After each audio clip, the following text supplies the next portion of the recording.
Hearts manager Alec MacDonald couldn't consider Kenny Black. He's suspended, and he's decided that John Robertson's injury problem should confine him to the bench. Otherwise, though, with skipper Gary Mackay back fully fit to play in midfield and Craig Levine continuing at centre-back, that's close to Hearts' best side. And the warmest welcome from the home fans was reserved for Ian Ferguson, who scored that crucial goal against Bayern Munich 10 days ago, taking his season's tally to 11. There's no Frank McAvenny for Celtic. He's with the reserves at Celtic Park, and Anton Rogan is left out, with Tommy Burns stepping back into the number 3 shorts with Billy Stark in midfield. And it's a big day for £500,000 signing Tommy Coyne, who makes his debut after his transfer from Dundee, where he scored 8 goals this season after his marvellous exploits last year. And this afternoon's referee is Kenny Hope from Clarkston, the man who was in some trouble with the SFA for not ordering off Willie Miller in the Rangers Aberdeen match at Ibrox. So Celtic get the match underway. It's last season's champions against the runners-up. Both sides doing less well than that this year, but another very important match with Celtic having to look for 2 points if they are to retain their hopes of staying in the championship race. Hearts trying to battle back into a European spot, and of course looking for a boost for their trip to Germany in midweek when they face Bayern Munich in the Olympic Stadium on Tuesday evening. Ian Ferguson was the player who gave Hearts that lead in the first leg here at Tynecastle. Watching in the stand, the Scotland coach Andy Roxburgh, much more relaxed today than he perhaps was early on Wednesday evening. Mackay to Cahoon, the tackle came from Burns. Free kick given instantly, and Coyne makes sure it's not taken quickly. Now the referee is going to have a word now with John Cahoon for spot of speech play. He was protesting about the fact he was denied the opportunity to take the quick free kick.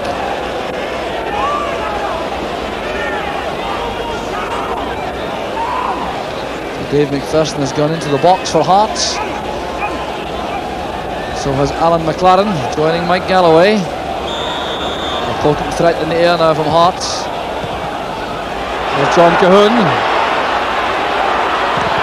Ferguson with a shot, breaks there for Galloway, and a brilliant save from Pat Bonner. Some uncertainty in the Celtic defence, but it was resolved by Bonner. Determined play by Hearts, the shot ricocheting away there, across to Galloway on the volley, and that's a brilliant stop by Bonner. Flick on from McGhee to Walker. Coyne going through the middle with Grant. Walker trying the shot, beaten away by Henry Smith for the corner kick. Andy Walker taking full advantage of the elements, the wind behind, as he looked up for the shot from 25 yards, and Smith had to be quick, he couldn't hold it. That's a corner kick to Celtic. Again, Bannon wins it. There's Cahoon. The race between Bannon and Burns. The throw goes to Hearts. Quickly taken to Ferguson. In the middle is Galloway. He only has Morris to face. Celtic getting men back quickly though. Good defensive play from Celtic. Tommy Burns reacting quickly to send it back to Bonner. Good play by Chris Morris. He's doing his own now. A chance for Celtic. Well, such disappointment for Chris Morris. He did this all by himself. Challenging Ian Ferguson, playing the 1-2 with Walker, then sprinting through, getting the ball past Henry Smith, and it's just wide of the post. Billy McNeil and Tommy Craig on their feet in the Celtic dugout. Tommy Craig with some instructions. McPherson coming out. Here's Gary Mackay trying to release Cahoon. Good play by Cahoon. He's away from Burns. Aitken drew the cross. And the clearance was by McCarthy. That was magnificent wing play there by John Cahoon. Showing strength, determination, courage and lots of skill. Hooking this back from Roy Aitken. And it was McCarthy who saved the day for Celtic. And the corner kick. McPherson challenging. Grant didn't get a hold of the ball. Berry did. Here's Cahoon again on the byline. And McCarthy had to get in there ahead of Dave McPherson to concede another corner kick. The Celtic for the moment are under siege. There's the header away by McCarthy. So Bannon with the in-swinger.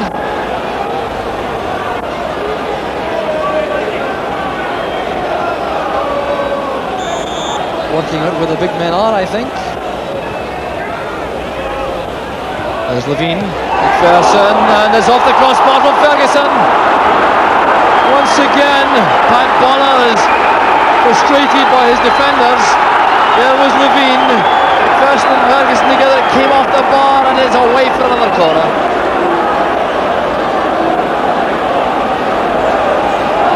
Well, can the Celtic defence survive this incredible onslaught from Hearts?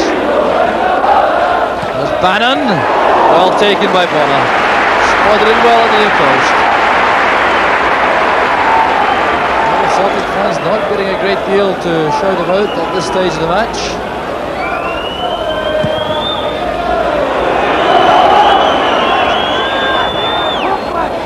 McKinley.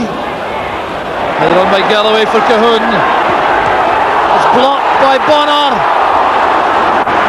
Great goalkeeping by Pat Bonner again. How badly it was required by Celtic. A head flick on from Galloway. There was Cahoon, the ball bouncing awkwardly initially. The shot forcing Bonner to recover very quickly as Ferguson closed in. There's Morris sliding it in. Up goes McPherson. McGhee is there. Good play by McGhee and a good tackle by Levine. There's Morris, the chance for Coyne. Celtic's best chance of the match so far, falling to the new signing Tommy Coyne, right in front of goal. Didn't catch the shot properly. That's one for Cahoon to chase, but he has no prospect of reaching that before Bonner. Well, I'll be checking with both linesmen, and this really has been a superb first half performance from Hearts. They have dominated pretty well from the start, and they are indeed unlucky, I reckon, not to be in front. Celtic owe a great debt to Pat Bonner, who had one magnificent save from Mike Galloway on the volley. So he's the main reason why the score sheet remains blank at half-time. It's Hearts 0, Celtic 0.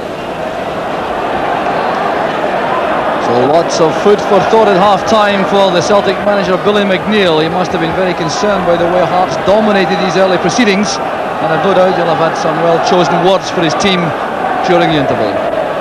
Alec McDonald will be very happy, I think, with the first half performance, except for the fact that Hearts, for all their superiority, have not found the net. So the second half now underway. Hearts, who got a great welcome back from their fans in view of their excellent first 45 minutes.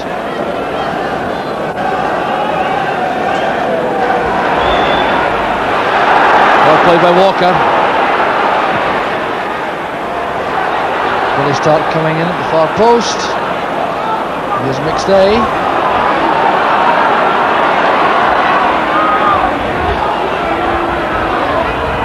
Morris trying to take that on the run, but McKinley anticipated the move. McPherson playing it away from McGhee for yet another corner kick. Celtic now putting some pressure on. Hearts may live to regret not taking advantage of their territorial advantage in the first half.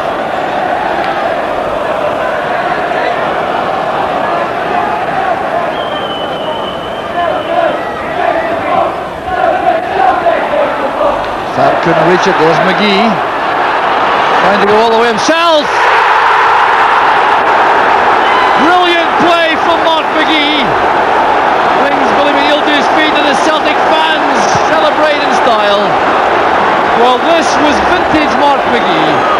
The corner kick from McStay was too high for McCarthy and for Stark. Now just look at this play from Mark McGhee. Crowded penalty area, sidestepping Alan McLaren, then running through the Hearts defence to slant the ball into the far corner.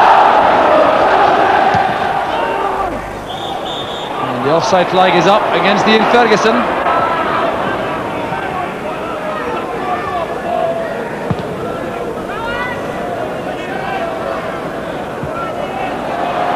Here's McGhee. He's away from McPherson. Still Mark McGhee going to the box. Tangling there with Berry. Celtic looking for a foul, and it's not being given.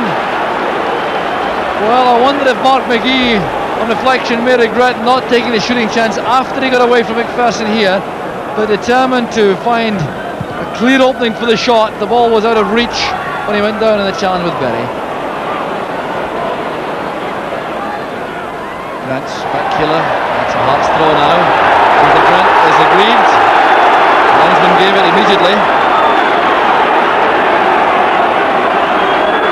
The referee will have a word with Peter Grant for that outburst of dissent.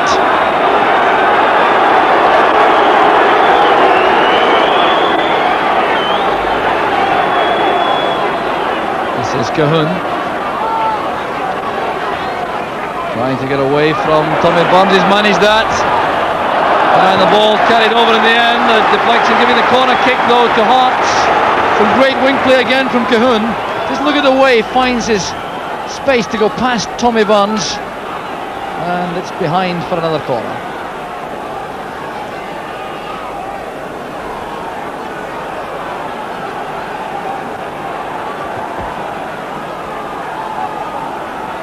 So John Coyne looking up, Craig Levine, one of the big men in the box. Bonner taking that under pressure from Galloway. Good safe handling again from Pat Bonner.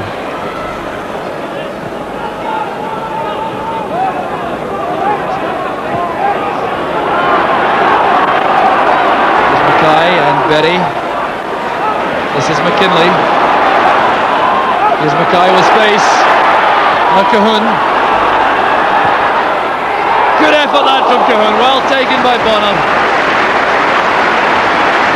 Well, this is fascinating. The way you see Coyne looking up to see the space, taking the pass here from Mackay. Now just look at the way he looks up, sees Bonner, tries to flight that toward the top corner, but Bonner was there.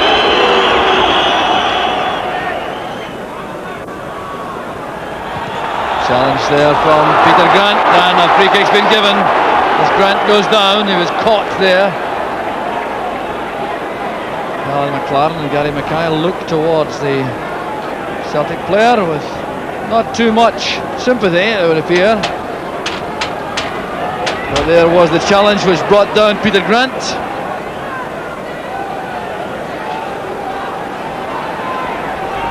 Celtic's free kick. Burns and McStay controlling traffic. Burns plays it. Walker to McStay. Absolutely magnificent. 13 minutes from the end. A carefully rehearsed set piece, and now the Hearts players directing the attention of the referee to the linesman. But what a great goal this was. Played to Andy Walker. Chipped into the gap for Paul McStay. Controlled superbly, then drilled past Henry Smith, and I really cannot see what the problem may have been there. There's the linesman Joe Price from Bellshill chatting there with Kenny Hope. Tommy Craig and Billy McNeil waiting anxiously for the outcome. The referee waving the players away. Well, really it was a magnificent piece of play from Celtic, and a long discussion between the two officials, all the players watching anxiously. And it looks as though a free kick's been given. Well, let's try to find out the reason why. It certainly wasn't offside against McStay. He's all right in this position. McStay perfectly all right. And when the ball was played in, I can see nothing amiss with that goal at all. Well, Paul McStay denied there his 5th goal of the season for Celtic. And I really cannot say why that goal should have been chalked off. The referee now having to go back to the linesman.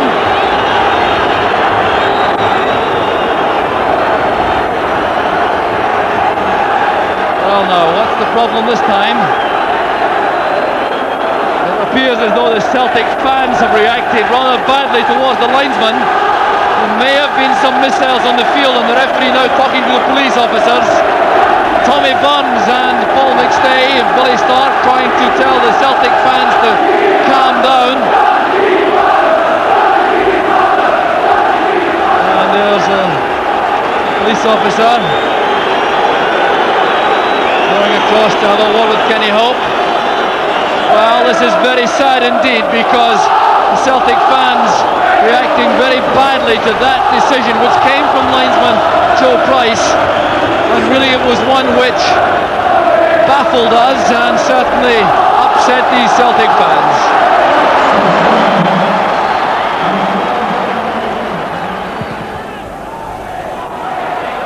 The offside flag is up. May have been 3 Heartsmen offside. McGhee sets off in chase with Levine. Strong play by Mark McGhee. Here's McGhee again. He really is incredibly powerful running the ball at his feet. He thinks there should have been an infringement or perhaps a corner kick. Strong there, challenging Levine, then turning on the ball, coming inside, looking for the shooting chance, sidestepping another challenge, and then the shot, which may have been deflected, goes wide. And there goes the final whistle. Celtic the winners, and that really, for my money, is justice in the second half performance, because that second goal by Paul McStay, which was chalked off, appeared to be perfectly good from this angle, although linesman Joe Price disagreed. But in the end, that had no bearing on the final result. So the Celtic Championship Challenge is still on. It's Hearts 0, Celtic 1. Billy, 2 important points. What was your reaction to the match? Well, the points were very, very important, Jock. I felt we were very, very tentative at the start. I think Hearts were that bit tentative too. But over the piece, I felt the longer the game went, the better and the more composed we became. We scored a very good goal. Might have been 2. But at the end of the day, I never really thought that Hearts were going to come back into it, because our back four played very, very well today. And I think Packy took time off to give an exhibition save or 2. He was quite important in the first half when you were under a bit of pressure. He made some very good saves in that period, didn't That's he? Right. He had some very, very good saves. He's a good goalkeeper. I said a thing last week, and it's perhaps given him a challenge. I said I hadn't quite thought he was back to his best. I think today he proved me wrong. Now, you got the goal early in the second half, and from that point you did appear to get stronger. But you had that controversial moment late on. Now, I know you can't say anything to get yourself into any, but it was obviously a rehearsed move that brought the goal about. Well, that's the frustrating thing about football, that you work on things and we executed what we thought was a perfectly good free kick. It got disallowed, you know. With the results today and elsewhere in the league, you feel Celtic still have a realistic chance in the league? Joe, I don't know another result. I wasn't caring about any other result today. Yes, we can still put pressure on the teams above us. We've got to play the 3 teams above us between now and the end of the season. Anything can happen in football. Billy, all the best. Thanks very much indeed. Right, Jock, thank you. Well, what Billy McNeill didn't know at the time was that Dundee United faltered badly at home against their bogey opponent St Mirren, who ended Jim McLean's men's 15-game undefeated run in the league. And there's the effect on the B&Q Premier Division.